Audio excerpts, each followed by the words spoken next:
if anything, I'll just throw people off more with my name, because why not? Do you still have the U on your license plate? See if people actually pay attention. Well, speaking of names, I am here with my friend Lara, who recently changed the spelling of it to drop the U, so we say it's silent now. So, Lara, you have a super interesting story. By interesting, I mean like devastatingly sad, insane, and like if they made it a movie, no one would believe it. Sounds about right. So, we've been friends. How many years have we been friends now? I moved here almost 7 years ago, and we met within the first year. That's right, because I was still like tailgating at UCF. And I met you at tailgating at UCF. Yeah, so that was probably 6-7 years. Something like that, yeah. Well done. Most of my friends bail me by now. Well, I feel like this guy is too much. Really, you're the one who got warped into my sick world, and you're the one who's stuck. And your sick world does give you a high tolerance for pain, which you need to be my friend. It really does. All right, so how about your crazy upbringing? So I was raised in the United Pentecostal Church, which was a very chauvinistic religion. You know, I'm sure you've seen the women who wear the long skirts, can't cut their hair, can't wear makeup, can't do this, can't do that. But the men look perfectly normal. So, you know, it's kind of fun that only the women really stand out when it comes to the way they structure things there. Well, you see, when you describe like a female clothing like that, like the dudes, I picture like the long beards, the hats, the suspenders. They're not even allowed to have beards. They had to like be clean shaven. Really? Yeah. Usually insane religions go the other way. There's hairy everywhere. No, yeah. So the men had to keep their hair short and be clean shaven. But like other than that, like they can still look perfectly normal. What was that? The United Pentecostal? The United Pentecostal Church. Is it like how big is this church? Is it all super strict like that? Well, they at some point changed to United Pentecostal Church International because they have different like missionaries in different countries and things like that. So it is world encompassing. What version of the Bible do you use? We followed the King James version. I was gonna say that did not sound like an NIV style church. Definitely not. All right, sorry. So super crazy, like far conservative. Yes. I mean, they were almost to the level of snake handling. I'm sure you've heard of those snake handler type churches. And watch, I'll get bit by the snake and the Lord will save me. Yes. So they weren't quite to that level, but they were pretty darn close. What's one of the craziest things they would do? Craziest things? Like, are there any like really specific odd rules that are super sexist or anything like that? It sounds like we're pretty far there. Literally, look at the women versus the men. The rules were very sexist. That's fair. I mean, it's unfair, but like I remember a time when women weren't even allowed to speak on the platform of the church. Like, wait, like on the stage, or like they were not allowed to be behind the microphone and talk. I remember that. Eventually, like some of the women could be up there, like if they were like in the choir, where they can like say a few words before singing or something. Like that sort of slowly started being allowed, but I remember a time where only a man could preach. A woman was not allowed behind that pulpit. You're not that old. You're 32. So this is not that long ago. If you can remember that, within the last 2.5 decades, women were not allowed to speak at this church. Yep, correct. Yeah. Now, where are they getting that from? Like, what part of the Bible? Oh goodness, if I because I'm pretty familiar with it. But I don't remember any part where women can only make Easter egg announcements. If I wasn't a near decade out of the church, I would be able to pinpoint exactly where in the Bible all this was really taught, because you know it was drilled into my brain for so long. It sounds like some hardcore Leviticus style crap. They followed a lot of the Old Testament rules still, even though they would try and say, oh well, Jesus came and abolished the Old Testament, but that's, all kinds of hypocritical things in itself if you really compare both the New Testament and the Old Testament. Two very different gods, so... Well, yeah, once the son dies, it's like, all right, I'm going to chill out some now. But, I mean, you're talking about, like, the Leviticus and the, like, old school, like... Fire and brimstone. Yeah, fire and brimstone rules and all the commandments. No gays, no wearing two. Like, you were... If you were on your period and you sat on something, what you sat on had to be discarded or burned or whatever, like, for a natural human function. From a purely just dumb guy way... That one. I mean, well, welcome to your real privilege. What's jacked up then too is I bet, like, were there any rules against like modern like menstruation products? Well, my mom never let me have tampon growing up, but my mom's also crazy. So it'll suck the virtue out of it. You mix that religion with the craziness of my mom. I guess I kind of had her rules of the religion to follow as well, but... Did you use like cloth diapers for the babies and like wash and reuse everything? No, they weren't quite that far. Yeah, reusable pads. Yes, reusable pads. No, I didn't use it. The toilet paper situation is they got this coronavirus down because they have stockpiles of toilet paper. Fine, yeah. They're like, oh, toilet paper's not in the store anymore. It's fine. I have a whole bunker back here full of it. Thank goodness. Because of all the women menstruating.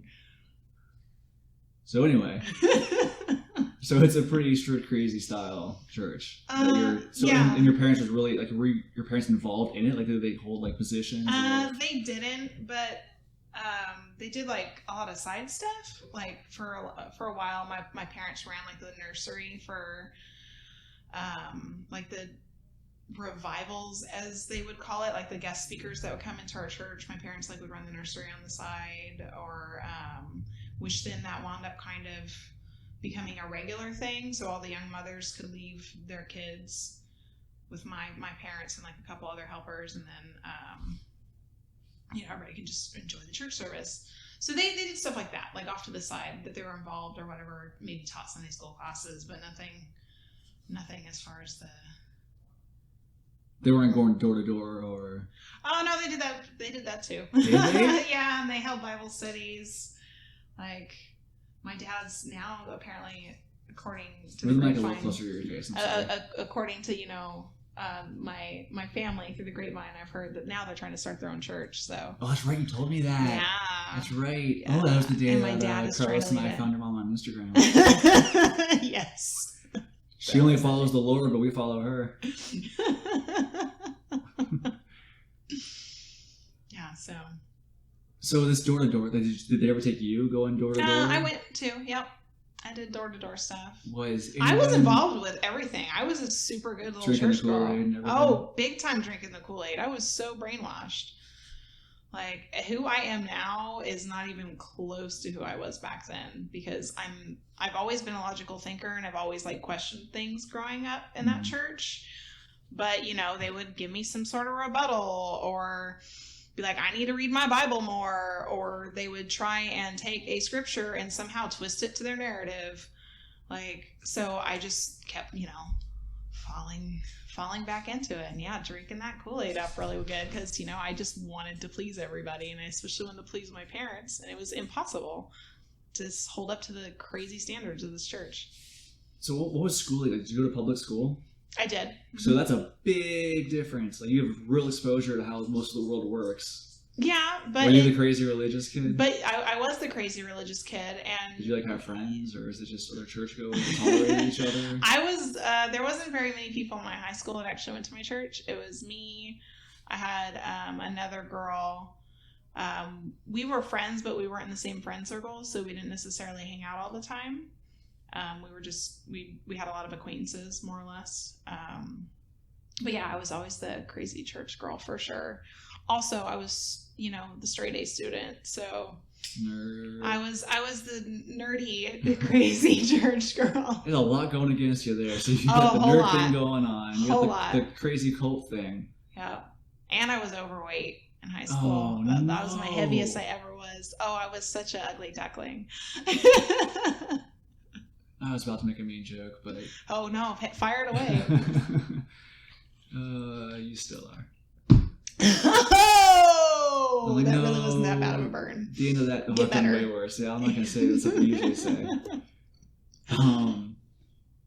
So, now, was there anything in school, in school, that really contradicted your church beliefs? So, did they teach evolution? Of course, yeah. How did you or your parents? Oh my goodness, I got my Bible out and was reading my Bible when we were in going. Class? I'm dead serious. Oh my God. I was that student. Oh, we would not have been friends. Oh, we wouldn't have. Well, no, I went to a private Christian school. I would have been friendly with you, but we wouldn't have been hanging out. Probably. I can't even promise to be friendly with you. Oh, if I were to talk to myself as a teenager. Sound now. like you had to. I mean, oh my goodness. I would be like, first of all, I would know there's no getting through to me. I would already know that because that's how badly brainwashed I was. It's a very long cycle of being out of it before I finally started thinking more clearly. And I would say that there's even now I'm still affected by things, but I didn't start making more drastic changes in who I am as a person until after I turned 30. Yeah. I mean, we could talk about this cult forever. Oh, we really could. But so what are some of the big things that drew you away from it and kind of made you start thinking maybe this is kind of weird?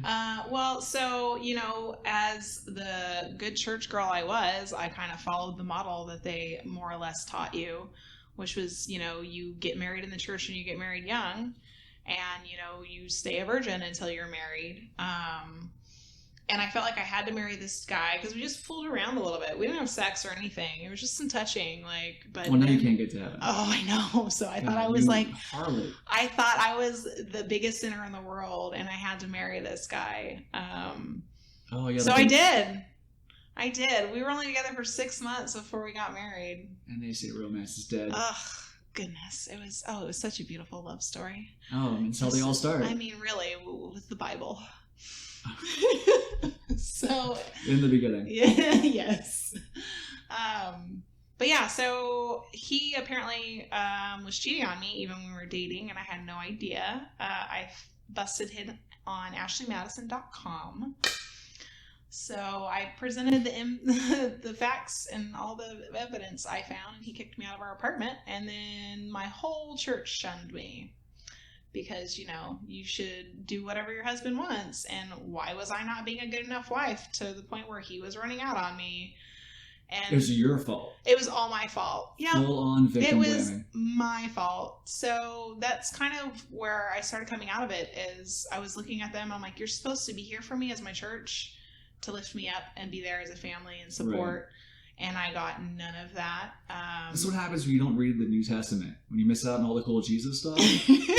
It's all just blame and anger and fire and brimstone. It's like, no, there's it gets much better. Oh, just keep going. And they are like, that whole church is based off of Acts chapter 2. And their main verse is Acts chapter 2, verse 38. I still remember that. What is it? I don't know that one specifically. Oh my goodness. You just said you remember it. I remember the verse. Are you looking it up? I'm gonna look it up because You mean give me the gist of it? I'm a little off at the moment. My brain's not functioning the best when it comes to memories. So I'm gonna read it. Just give me a second. Once I start it, it'll probably come to the rest of my mind, and I won't need to. That's fine. Well, so my background is I wasn't really a denomination. I guess Presbyterian was probably the denomination I grew up in. Maybe a little Baptist. They weren't super strict like a lot of Presbyterians can be. It was pretty laid back. I went to a private Christian school. I was homeschooled till 3rd grade. Then I went to a private Christian school that was a blend of homeschooling and college style classes, I guess. So basically I'd go to school on Tuesday, Thursdays, and then Fridays when I was in high school. And then at home I'd follow a curriculum on Mondays and Wednesdays. And then my mom would help teach me things, get frustrated by me. And so that's where I grew up. I didn't really start separating from the church until early adulthood, around 18, 19, but really more it was when I first started working as an EMT. Yeah. There's a lot of stuff I just couldn't reconcile between the stuff I had seen, and I'd always thought since I didn't die in my motorcycle accident that, I must be ordained to help people and do this holy thing. And then when I started having patients die on me, I was like, well, what's the point? I would see people who were good, virtuous, innocent being killed all the time, but then that drunk asshole that ran into him and caused the kid to die, he's totally fine. Oh yeah. So a lot of stuff like the problem of evil is my biggest hang up with Christianity right now. So, and who knows, I might come back around, or I might just stay whatever it is you want to call me now. Well, my ultimate thing is just, do the golden rule, man. Do unto others as you'd have done unto you. Just be kind to one another. Right. To me, that's the biggest basis of whatever God is the truest form of love. If there's a God, and whatever it is that you might believe, to me, that's what God really is the truest form of love, because there's nothing more powerful than that. And I just think along the way, it's gotten muddled a lot. And everybody communicates love differently, and they completely didn't try and incorporate that into the things that they're trying to teach you to do. Because we're all different. We're all individuals. We can't all be encompassed under this specific way of being, because it's going to make some people like me go crazy and not work out for you. Well, that's, to be fair, that's a super hardcore interpretation of some super hardcore Bible books. Wow. Or chapters, whatever you want to call it. And like the majority of Christians are pretty chill. Like it's much more of that love style, agape style. Yeah, I've been on the very far end of what religion is. I've been on the dark side for sure. You know, and I know there are much lighter churches in comparison to what I grew up in. But to be honest, my upbringing in the church I grew up in has definitely stopped me from wanting to go to church. Oh, yeah. After having such a negative experience and just being treated like I was the devil whenever I did nothing but try and be perfect my entire life, hard pass. Like if that's what I win, then this is a terrible prize. No, thank you. I'm gonna leave now. Can I not have this?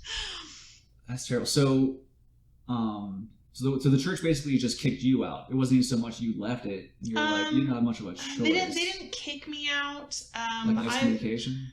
There were definitely some words that certain people had said to me that definitely made me feel like they were pushing me out, but they were still guilting me for not showing up, but not necessarily wanting me to be around them. You know what I mean? And so it's just like, oh, cool. So you want me to show up at church and be isolated in the corner because the coronavirus is clearly happening like 15 years ago.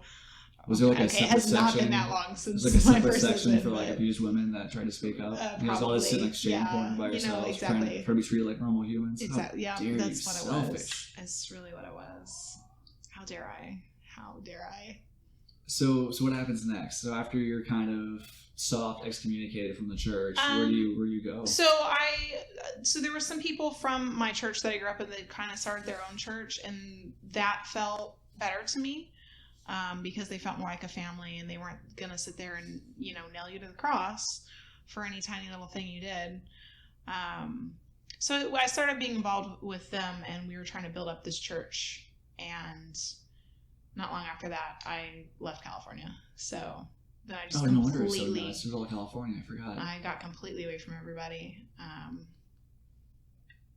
But I feel like I still tried to find something for a little bit, but then eventually it just kind of faded off, because I did have at least that good experience when I was trying to build a church after having left the United Pentecostal Church. You saw more of what it's supposed to be, kind of, versus the way it was really manipulated. Yeah, but I still have so many problems with the Bible in general, because it was written by man thousands of years ago who can't possibly perceive like how life is now, and how a lot of that just doesn't work. Well, it's written by a bunch of ancient dudes, like hundreds of years after the events actually happened. Yeah. So it's all been passed down from dude to dude to dude for 3 centuries or so. Yeah.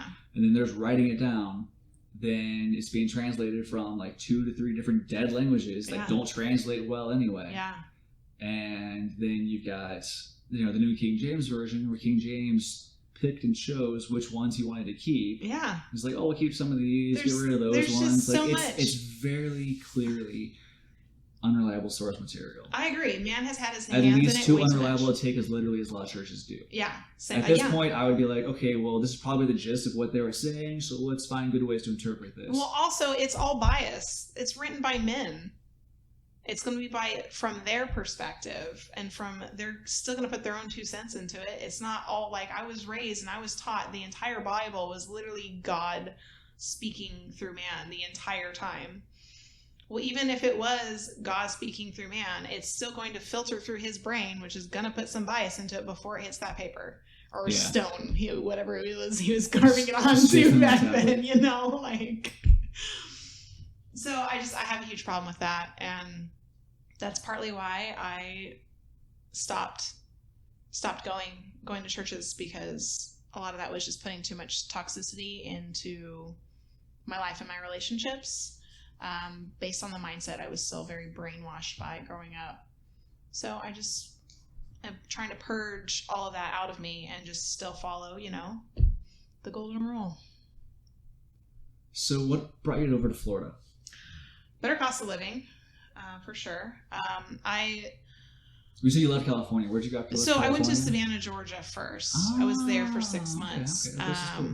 For better work opportunities, and I was dating a guy out there at the time, so I was like, okay, well, if I can find better jobs out there, I'll potentially move out there, because the salon and spa I was managing in my hometown wound up closing, and so it's having to move jobs again because there was a lot of economic problems after the 2008 stock market crash. Yeah.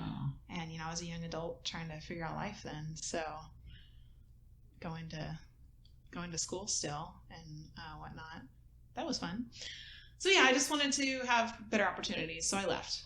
And then Florida was my end goal. And I do have an uncle who lives here in Orlando, so that is part of why I wanted choosing to live in Orlando. And then we met through the Strive, right? Yeah. Yeah, so we met through there. Do you want to talk about your marriage? My marriage? Yeah. The second one? I mean, technically, I guess, yeah. The one I was aware of. Sure, I forgot your Little House on the Prairie marriage. Yeah. Well, I was still in the mindset of who a wife is supposed to be based on my religion. Very old school. Yeah. Hyper traditional.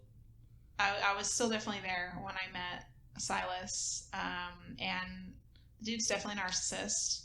He has a lot of similar traits that my mother had and ways that she would control me. He did the same sort of thing. And I think part of me was drawn to him simply because that twisted, toxic sense of comfort of home I got from him because that's what I was raised with. Right.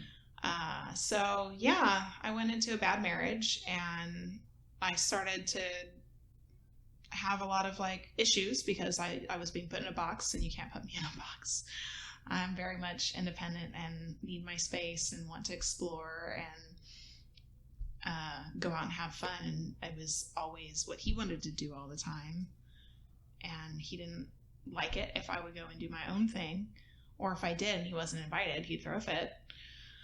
Anyway, let's not get into all that. But I just at some point, based on our interaction, started to feel like I was going crazy. We did go see a therapist. The first lady we saw was phenomenal.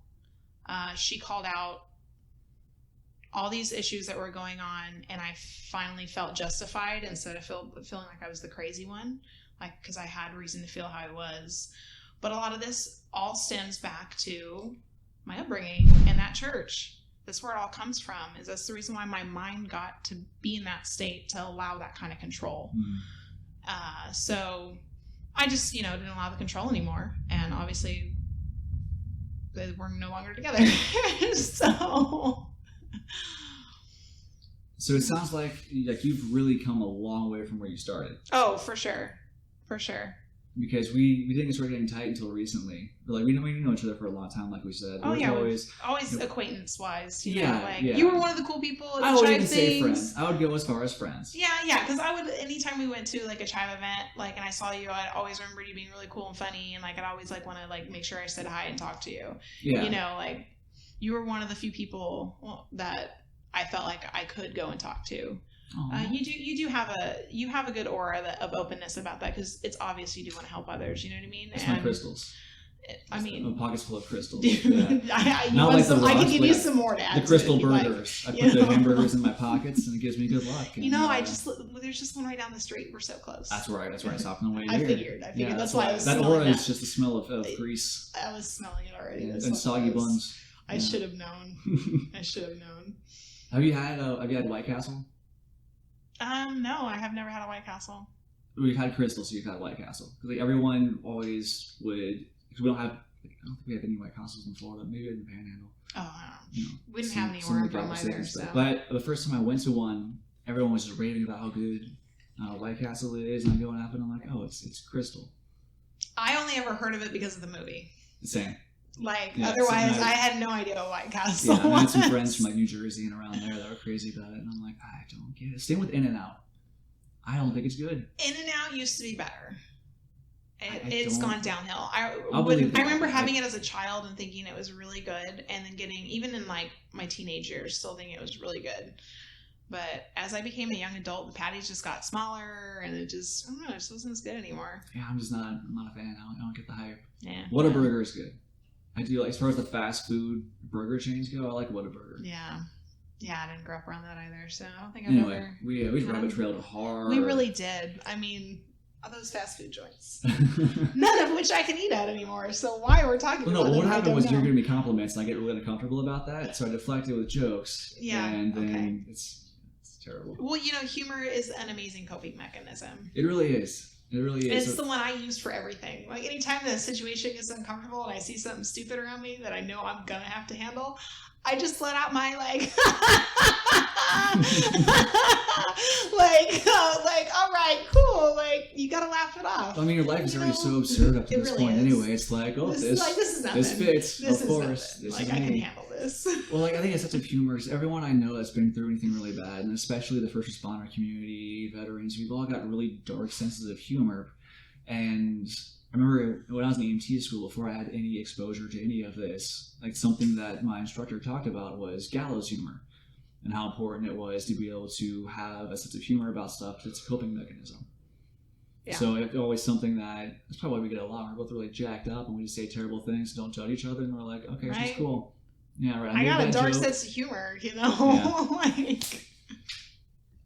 But humor really is a great coping survival mechanism. So if you can laugh in the face of death, then it's not going to overwhelm you. Yeah. Yeah. So, like I said, so my intent for this whole podcast was to be able to give people a platform to tell stories like yours, in the hopes that maybe someone else may listen to it and be inspired. Because, I mean, I listen to a lot of podcasts just in general, but when I was going through some really, really tough times, it's like hearing some of the stories from like inspirational people like Jocko Willink or other, what was the Navy SEAL's name? Walter Goggins. Was it Walter Goggins? Goggins.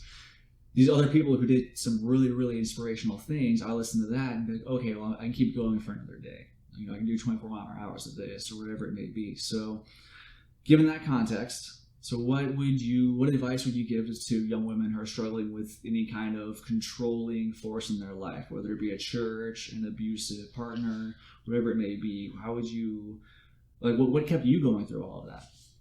I don't know.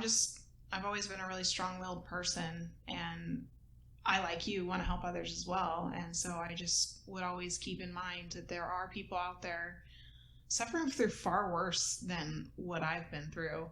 But then there's also people who are going through maybe not as bad, but it's still affecting them just as bad. And I would be able to take the knowledge from everything I experienced to be able to help somebody in one of those situations. And it's becoming more talked about now than it was, for my mom, whenever my mom was my age and she was growing up, and women were a lot more oppressed back then. And I just think that if you're a woman out there who feels like this at all, like, there is a tomorrow. It does get better.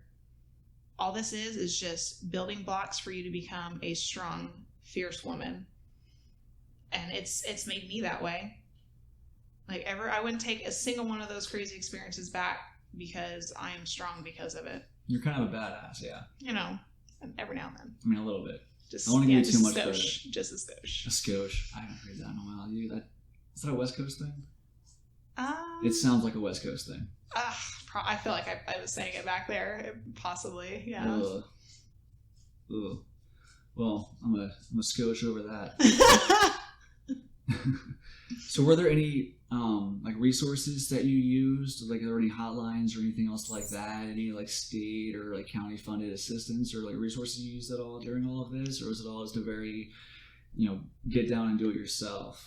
It was very, as back then, it was definitely get down to it yourself. I mean, I would seek out advice from people, and try and reach out and talk to people. But of course, one of those people was my mom. So it didn't necessarily always send me in the best direction. But I mean, now I have out here in Florida, I've finally started seeing a therapist and whatnot, and getting the help I need, because I do know I need it. And I have had a cousin who also was raised in the same religion. She had to do years and years of therapy in order to become unprogrammed, essentially. And help is out there if you need it. You know, I had to kind of rough it. I was a young adult trying to figure it out for myself and didn't have support of my parents. So what else was I going to do? And this was also before everything was so accessible like it is nowadays. I mean, this was only 10 years ago, but like... I just can't imagine that feeling of like loneliness, isolation, and vulnerability you must have had going through all that and trying to make it work on your own. Oh, for sure. And I mean, I obviously developed depression and all this other stuff. Well, maybe not developed. I mean, it does run in my family, so... It probably didn't help. I mean, no, definitely didn't help. Like, yeah, like definitely put me in darker places for sure. But I was in those dark places even in high school, just from different things that happened when I was young, and I would get yelled at for you know, like guys being inappropriate to me. It was my fault. Like, what was I doing? You do have very seductive ankles. So I mean, I really do. Yeah. So I just like twisted that foot out. I was like, ooh, especially when I was playing basketball in high school, that pivot I would do. Oh man, your Achilles is my Achilles. Like... Well, I'm really glad you pushed through all of that. I'm really glad we're friends, because you're definitely an inspiration. You helped me through some dark stuff as well. So I'm really glad that you decided to come out on my birthday. Last year? It was last year. Yeah, that's right. Yeah. I turned 30. Old. Yeah, it was your old man party. That's right. Literally at a nursing home. I missed Shout that out part to though, Carlos and Becky. Yeah, I'm upset I couldn't make it to that, but I was working. Yeah, well, I mean, luckily I kept the Goodwill clothes on. And then we were hanging out downtown. My old and dude. And you guys wouldn't stop with your old guy bits, which is hilarious. We ordered like old fashions. We just kept the old theme going the entire night. Great. It was nice seeing you guys again, because I hadn't been out. I mean, after dealing with everything with my last ex, I hadn't really been out in forever, and started going out again, and I needed to, get my social self back. So you helped me a lot too. Having such a community is such a big deal. Because I was in such a dark place for a while after that, and I'm feeling myself again, which is awesome. And yeah, community is a huge part of that. Like my friends have been there for me more than anybody in my life, and that's pretty sad to say, because most of the time people would say, "Oh, my parents."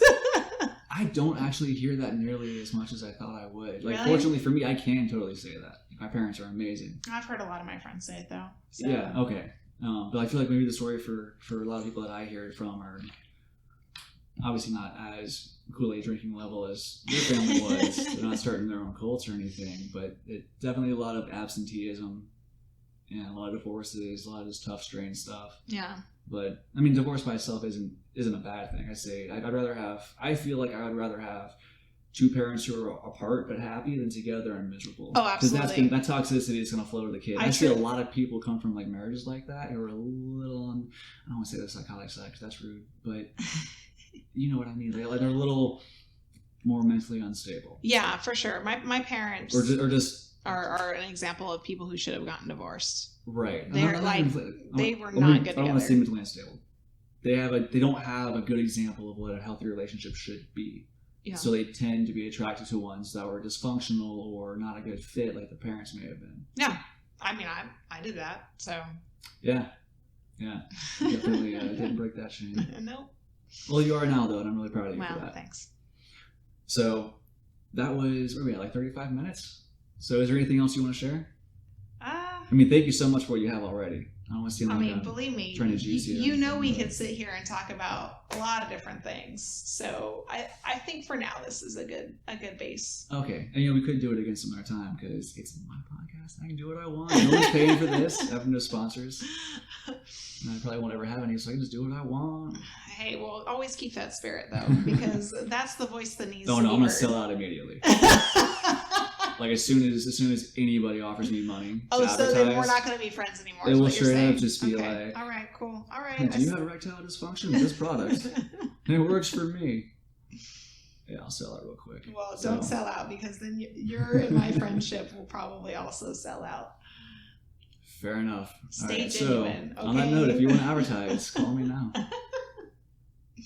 All right. So, do you want to throw out your social media handles, or like Twitter or anything else like that, if people want to follow you? Oh, for more? yeah, sure. My Twitter and Instagram are both Miss LaBeth. That's all one word. Yeah. Sure. Awesome. Cool. So, the people that listen to this, Yeah. you are already friends with anyway. But seriously, if you ever feel like you need somebody to talk to, if you've been through something similar to mine, or think that you might have, I will always be a good listener and have an ear for you, or eyes to read, because you're probably contacting me via social media. I will vouch for that. Yeah. Yes, you're a great reader. I have known to read.